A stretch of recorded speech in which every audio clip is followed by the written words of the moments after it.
Bismillahirrahmanirrahim. Assalamualaikum warahmatullahi wabarakatuh. Alhamdulillahirabbil alamin wassalatu wassalamu ala asyrofil anbiya'i wal mursalin wa ala alihi washabihi ajma'in. Alhamdulillah, syukur kepada Allah Subhanahu wa taala kerana limpah dan kurnianya kita dapat bertemu tadi dalam sesi pelajaran pendidikan Islam.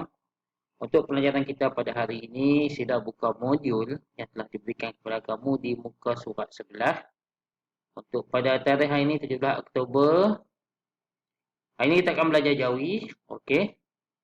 Untuk Jawi kita lihat dulu di modul ni muka surat 12, iaitu dalam nota bimbingan yang diberikan sekali dengan modul ni. Okey.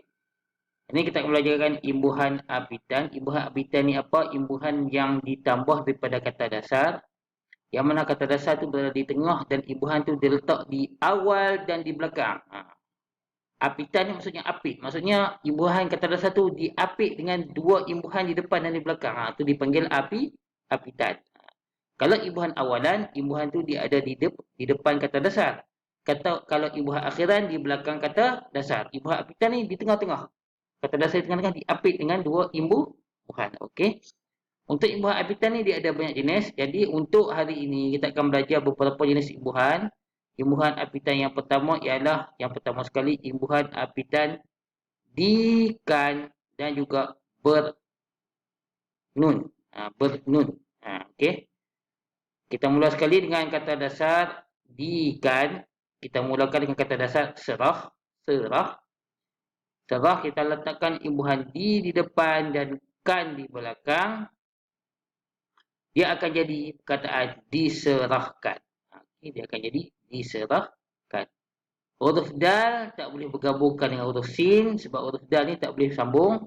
Dia termasuk dalam perkataan yang tak boleh disambung, iaitu himpunan huruf yang disebut sebagai avu zazat, alif, va, waw, zai, ra, zal dan juga dal. Himpunan huruf tersebut dia tak boleh bergabung selepas pada huruf tersebut tak boleh nak gabung. Jadi kat sini huruf dal ni termasuk dalam huruf tu. Dal, jadi dal tak boleh digabungkan dengan huruf sin. Okey. Jadi tulis saja bagi rapat. Ha ni dia boleh bergabung dengan kaf, jadi kita gabungkan saja dia akan jadi diserahkan. Okey. Serah maksudnya kita serah, diserahkan maksudnya benda itu diserahkan kepada siapa. Itu maksud diserahkan. Okey. Perkataan yang kedua ialah bantal. Okey, bantal. Kita gunakan imbuhan berkan, ber ditambah di depan, bantal dan ditambahkan di belakang, dia akan jadi perkataan berbantalkan. Okey. Berbantalkan. Imbuhan berbantalkan ni, huruf ra ni tak boleh bergabungkan dengan huruf ba sebab dia ada termasuk dalam perkataan yang tak boleh digabungkan selepasnya. Jadi tulis macam biasa saja. Maka huruf lam ni boleh bergabungkan dengan huruf kaf. Jadi kamu gabungkan saja dia akan jadi perkataan berbantalkan. Berbantal maksudnya bantal untuk kita tidur. Berbantalkan maksudnya dia menjadikan sesuatu itu sebagai bantal. Contohnya dia tidur berbantalkan lengan. Maksudnya dijadikan lengan sebagai bantal. Bantal tak ada pun. Itu maksud berbantalkan. Dalam bahasa Melayu lah. Okey.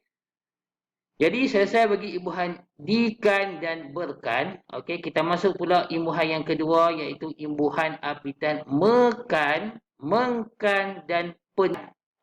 Pen ada tiga jenis kat sini. Yang pertama sekali kata dasar laku. Laku.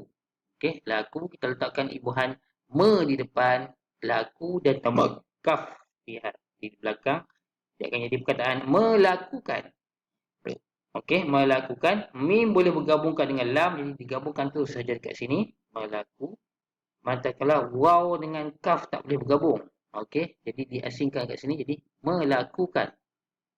Jadi melakukan maksudnya dia melakukan sesuatu. Itu melakukan. Okay, ini bagi bahan mekan.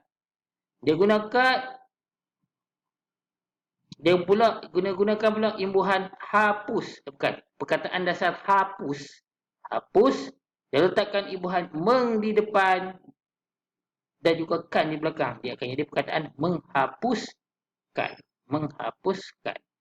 Bagi perkataan menghapuskan ni, nga ni dia boleh bergabungkan dengan ha. Jadi dia akan jadi begini. Mengha. Manakala sin boleh bergabungkan dengan kaf. Dia akan jadi begini. Dia akan jadi menghapuskan. Menghapuskan. Yang menghapuskan sesuatu. Okey. Itu contoh bagi imbuhan mengkan. Imbuhan mengkan. Ada lagi satu imbuhan iaitu pen-an tapi tak ada contoh dekat sini. Okey, pen-an. Okey, kita masuk pula imbuhan yang ketiga iaitu imbuhan apitat ke-an dan per-an. Okey. Kita masuk kata dasar yang pertama iaitu hujan. Hujan, okey. Hujan, kita letakkan imbuhan ke di depan dan nun di belakang. Dia akan jadi kehujanan. Kehujanan. Kehujanan ni maksudnya huruf kaf ni boleh bergabungkan dengan huruf ha. Dia akan jadi begini. Kafnya ha. Nun boleh bergabungkan dengan nun. Dia akan jadi begini. Jadi maksud kehujanan. Maksudnya kehujanan ni maksud apa? Benda itu ditimpa dengan air hujan. Okey. Yang kedua, himpun. Dia letakkan imbuhan per di depan dan nun di belakang. Dia akan jadi membawa maksud perhimpunan. Dia akan membawa maksud perhimpunan. Imbuhan per huruf ra ni tak boleh bergabungkan dengan huruf ha. Jadi diasingkan. Manakala nun boleh digabungkan dengan nun. Dia akan jadi perhimpunan. Okey. Ini contoh imbuhan kita belajar hari ini iaitu 1, 2, 3, 4, 5, 6, 7. 7 jenis imbuhan api dan okey. Selesai bagi panduan bagi nota bimbingan ini. Yang pertama, kita masuk terus ke muka surat 13 modul. Untuk nak jawab soalan ni, kamu boleh rujuk daripada nota bimbingan yang muka surat 12 ni. Okey, kita masuk terus ke muka surat 13. Baca dan kenal pasti imbuhan apitan kemudian tulis. Okey. Yang pertama sekali dia bagi contoh. Dilari. Dia asal perkataan lari, dia tambah di dan digunakan, dia akan dipilih perkataan dilarikan. Okay. Apa yang kamu kena buat ialah kena pastikan dahulu perkataan ini imbuhan apa yang sesuai. Letakkan di sini dengan juga di sini. Okey. Perkataan yang kedua, gugur. Perkataan imbuhan apa yang sesuai untuk gugur? Gugur. Boleh cek kat sini. Mana yang sesuai? Tak bagi contoh lagi yang kedua ni. Gugur ni kita boleh letak imbuhan ikan. Digugurkan.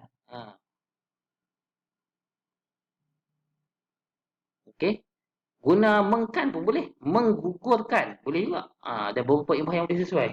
Ikut kesesuaian lah. Okey. Yang kedua, gugur. Yang ketiga, mula. Yang keempat, laku. Yang kelima, hembus. Yang keenam, cerca. Yang ketujuh, besar. Yang ke-8, kembang.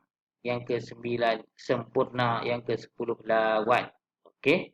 Letakkan imbuhan mana sesuai. Imbuhan yang pertama di depan ni. Awal yang pertama, awal yang kedua ni. Okey. Telah siap di modul yang ke-13. Masuk ke pula modul di muka surat 14. Untuk muka surat 14 ni, baca dan kenalkan imbuhan apitan mengikut kategori yang betul. Dia dah letakkan 3 imbuhan dekat sini. Kamu kena pastikan perkataan mana yang sesuai untuk imbuhan tu. Okey. Dia ada 3 imbuhan. Yang pertama, imbuhan ke-an, imbuhan per-an dan imbuhan mengkan. Yang mana perkataan yang sesuai mengikut imbuhan tu lah. Dah bagi contoh dekat sini.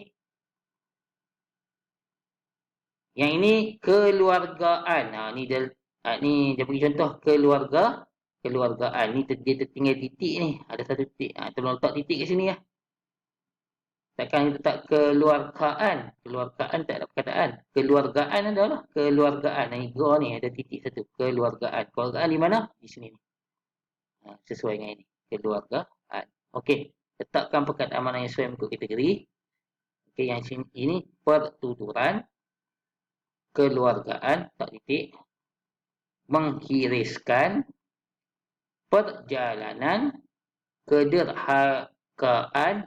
Yang ini pun dia buat silap. Yang ini huruf kaf ni bukan huruf ga. Mana ada perkataan kederhagaan. Kedergaan. Tak ada. Ni kederhakaan. Kederhakaan. Ni yang betul ni. Tak ada titik kat sini. Tolong padah titik. Tak liquid paper ke apa kan. Ini kederhakaan. Yang ini menghancurkan. Yang ini ketibaan. Okay. Pilih mana perkataan yang sesuai kat sini. Di sini ada 1, 2, 3, 4, 5, 6, 7, 8. 1, 2, 3, 4, 5, 6. 1, 2, 3, 4, 5, 6, 7.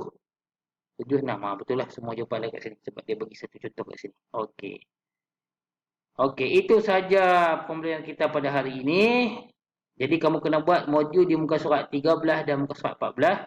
Boleh rujuk di nota bimbingan di muka surat 12 dalam modul ni. Sekian. Wassalamualaikum warahmatullahi wabarakatuh.